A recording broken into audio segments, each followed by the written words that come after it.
Good evening. Coming up in Mello TV Evening News. Man convicted for rape and murder of child sentenced to life in prison. Isaac Buchanan apologizes for remarks made against the Director of Public Prosecutions. Car theft ring dismantled in St. Catherine. And Jamaica targets Latin American tourists. And now the news in detail. 42-year-old Omar Green of Barbary Hall in Lucy Hanover has been sentenced to life in prison for the rape and murder of 9-year-old Nikita Noel. The incident happened 5 months ago, with post-mortem reports indicating the child died of manual strangulation, and the DNA profile from the exhibits provided included semen, which strongly linked Green to the case. Nikita was killed on the afternoon of February 1, 2023, after a domestic dispute between Green and her mother.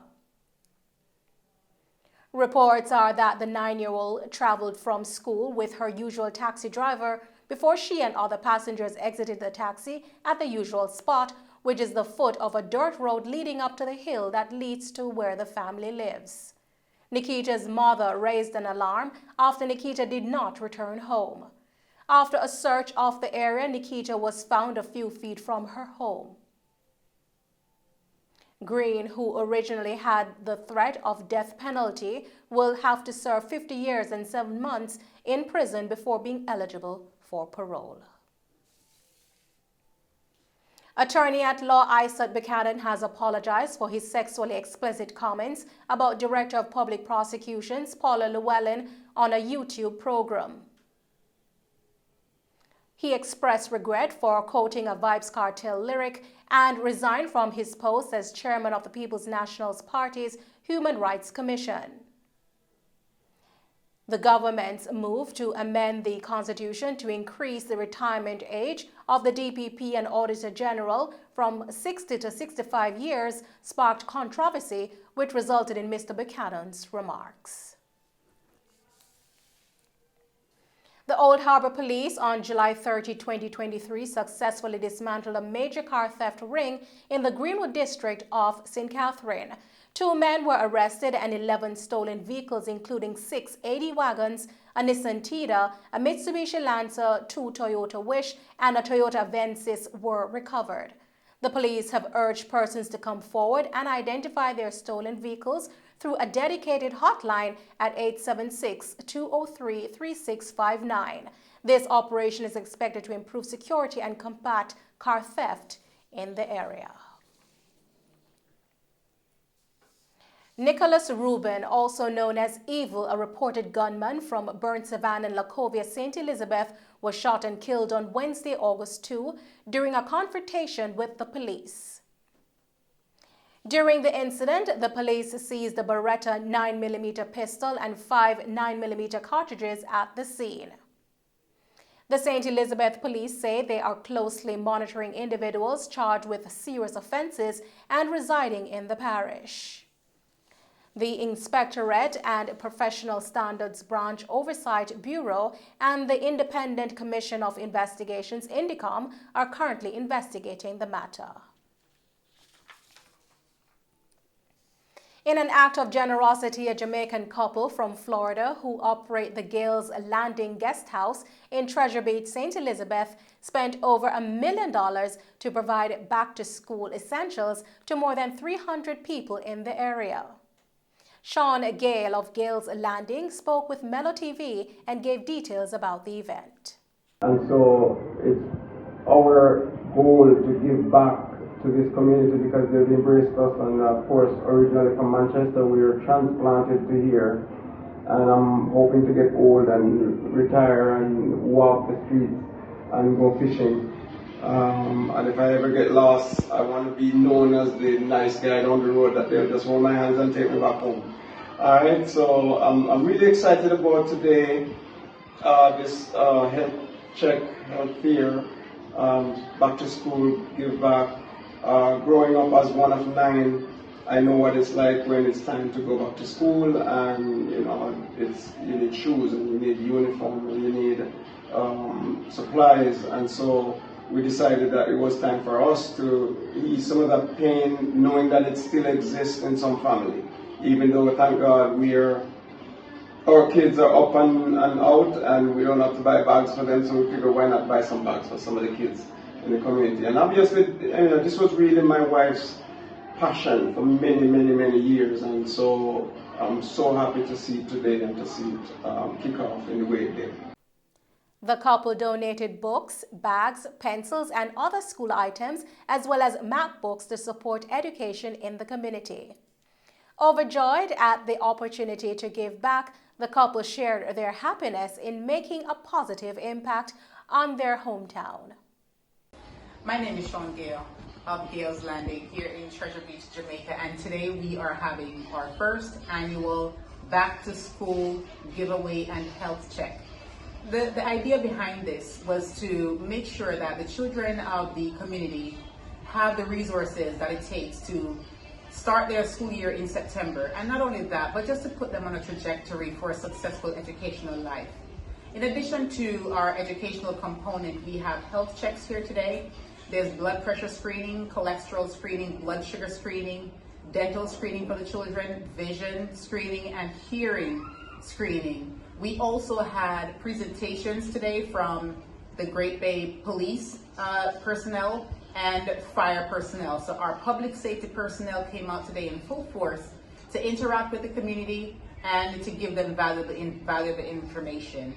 We hope to do this next year. We hope for this to be bigger and better, and as the years go by, we intend to be a staple here in the community to make sure that our children are ready for their future. So this is our first annual back to school event. We hope to do this every year. We hope to continue to give back to the Treasure Beach community as they have embraced us and given to us since we have been here. Member of Parliament for the area Floyd Green attended the event and applauded the couple for the work being done in the community.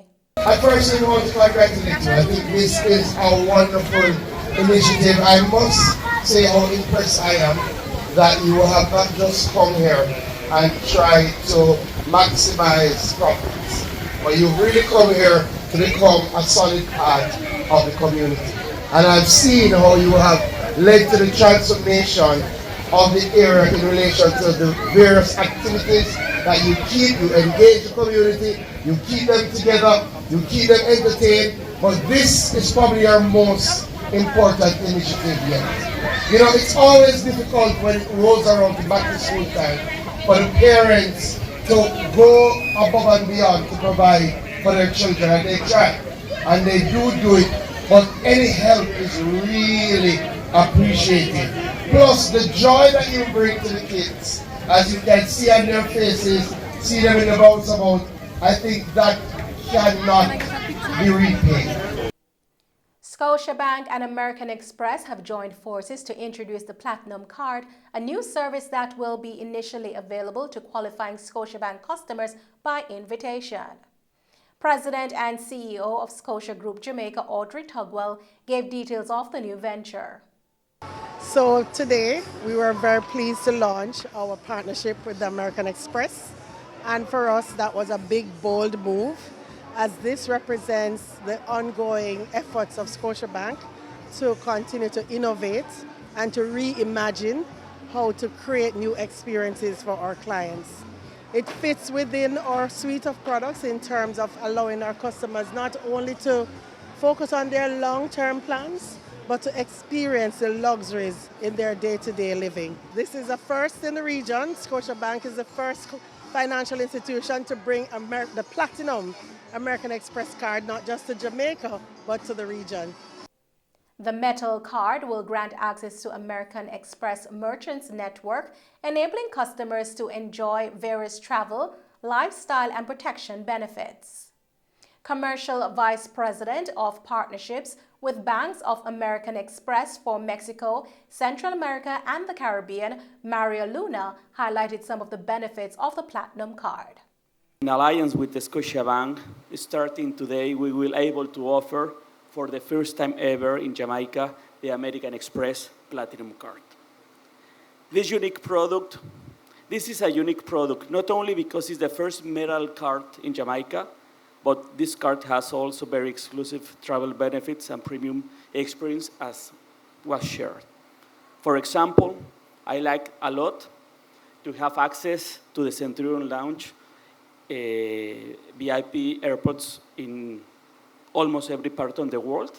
Imagine going to New York, to Miami, to UK, you can enter to the American Express lounges. As well, all the card members, all the Platinum card members has access to the pre-sales for exclusive events. Personally, I like the tennis. So we have access to the pre-sales or early sales for Wimbledon or the US Open, for example. It's an amazing thing. So with this partnership, American Express confirmed the commitment to expand our business across the Caribbean, especially in Jamaica, that is one of the most important countries in the region.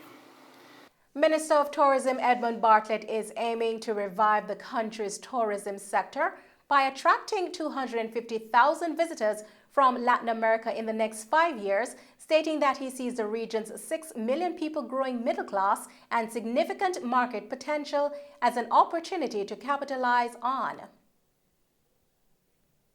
Before the pandemic, there were around 11 weekly flights between Panama and Jamaica via Copa Airlines and new services by Latam Airlines connecting Lima, Peru to Montego Bay. Copa Airlines remains a strong partner, which plans to increase flights to both Montego Bay and Kingston.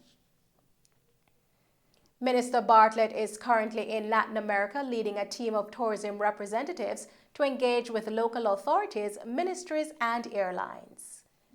Their goal is to foster partnerships and investment to support Jamaica's ambition to welcome 5 million visitors by 2025, building on the country's recovery from the COVID-19's impact on tourism. The National Health Fund, NHF, celebrated its 20th anniversary as a crucial pillar of healthcare financing in Jamaica. Minister of Health and Wellness Dr. Christopher Tufton praised the NHF for significantly improving healthcare access and affordability in the countries over the years. The NHF has evolved to address challenges and support the government's efforts to enhance public health infrastructure. Chief Executive Officer Everton Anderson highlighted the NHF's mission of providing affordable health care for Jamaicans and recognized the dedication of its staff.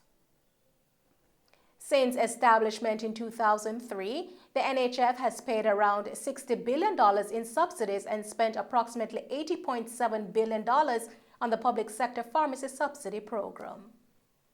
It has enrolled over 600,000 beneficiaries and significantly increased the number of screening tests and pharmacy partners. And those are the stories making the news this evening. Thank you for tuning in to Mello TV Evening News. I'm Nicole Hales. Stay safe and thanks for watching.